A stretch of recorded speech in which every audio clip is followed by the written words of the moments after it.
জমি সাব্যস্ত হলে যখন অর্থ সম্পদের প্রয়োজন হয়, এই মাঝিহাট গ্রামে আল্লাহর আইন সব লোকের শাসন করতে হলো।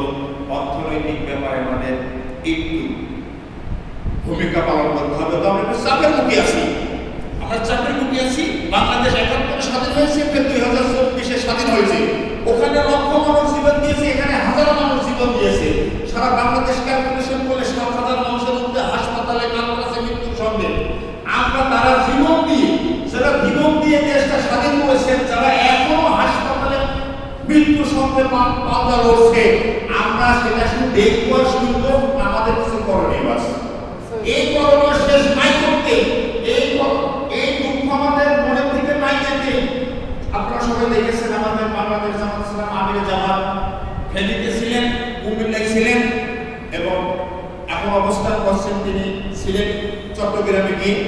এই সার্বিক বন্যা পরিস্থিতির জন্য সব সংগঠন, আমি যখন আসলাম আমার বাজারে বাংলাদেশ ইসলাম আন্দোলন চরমনা বলা হয় যাতে, তারা অবশ্য মাইক নিয়ে পিকআপ নিয়ে টাকা কালেকশন করে অনেক সংগঠন দেখলাম একজন ৭,০০০ টন খাবার প্যাকেট চলছে। ৭,০০০ টন খাবার প্যাকেট চলছে। আমরা মাঝারের শুধু শুনবো আর দেখবো, এই তো আপনাদের দায়িত্ব নেই। বাংলাদেশ জামাত ইসলামের একজন সিপাহ সালাহ চিটাগাংয়ের এই ১,০০০ জনের মৃত্যু, প্রত্যেক আমাদের আমিরে জামাত প্রত্যেক মানুষের শহীদ পরিবারে ১ লক্ষ টাকার বাজেট দিয়েছেন। সর্বোচ্চ বাজেট হচ্ছে রংপুরের সাইদের জন্য ৬ লক্ষ টাকার বাজেট। অল্প দিনের মধ্যে এই মাসের শেষে না হয়, ওই মাসের প্রথমের দিকে কুষ্টিয়াতে আসবেন।